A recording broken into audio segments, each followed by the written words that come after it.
بسم اللہ الرحمن الرحیم۔ لعنت کرنا کیسا؟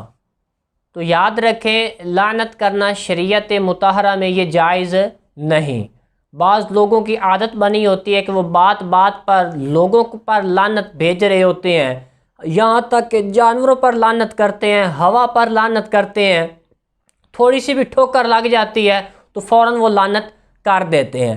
یاد رکھیں، نبی پاک صلی اللہ تعالیٰ علیہ وآلہ وسلم نے ارشاد فرمایا کہ مومن نہ لعنت کرنے والا ہوتا ہے نہ تانا دینے والا ہوتا ہے۔ تو یعنی لعنت کرنا یہ مومن کی صفت نہیں، یہ سرکار نے حدیث میں فرما دیا۔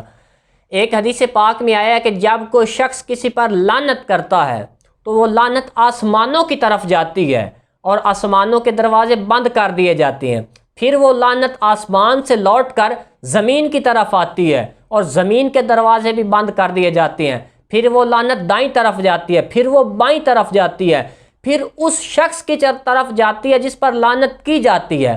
اگر وہ شخص اس لعنت کا مستحق نہ ہو تو پھر وہ لعنت جس نے لعنت کی ہے اس کے اوپر پڑتی ہے۔ اور لعنت کا مطلب پتہ ہے کیا ہے؟ البعد من الرحمہ۔ تفسیر جلالین میں لکھا ہے کہ لعنت کہتے ہیں اللہ کی رحمت سے دور۔ تو کتنی بری بات ہے کہ ہم کسی کو اللہ کی رحمت سے دور کہیں۔ ہاں، غیر معین طور پر لعنت کر سکتے ہیں۔ غیر معین کا مطلب یہ ہے کہ یہ کہنا ظالموں پر اللہ کی لعنت، یہ کہنا جھوٹوں پر اللہ کی لعنت، یہ کہنا کہ رشوت کھانے والوں پر اللہ کی لعنت، یہ ہے غیر معین۔ اس طرح سے لعنت کر سکتے ہیں، لیکن اس کی بھی عادت نہ بنائی جائے کہ اس چیز کو اپنی عادت نہ بنایا جائے۔ اور اس چیز سے بچنا بھی چاہیے کہ بات بات پر یہ جو لعنت کی عادت پڑی ہوتی ہے، اس سے ہمیں بچنا بھی چاہیے کہ مومن کی یہ عادت نہیں ہے۔ جہاں تک شخصی لعنت ہے تو یہ شریعت میں جائز نہیں ہے، بلکہ یہ بہت سخت گناہ ہے۔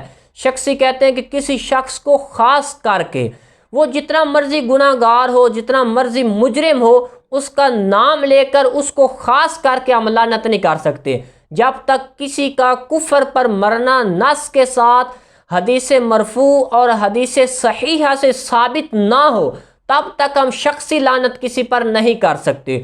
وہ کفار جن کا کفر پر مرنا دلیل قطعی کے ساتھ ثابت ہے، ان پر شخصی لعنت کر سکتے ہیں، لیکن اس کے بغیر جو شخصی لعنت ہے اس کی اجازت نہیں۔ اللہ تعالی ہمیں دین حق سیکھ کر اس پر عمل کرنے کی توفیق عطا فرمائے، آمین بجاہ النبی الکریم۔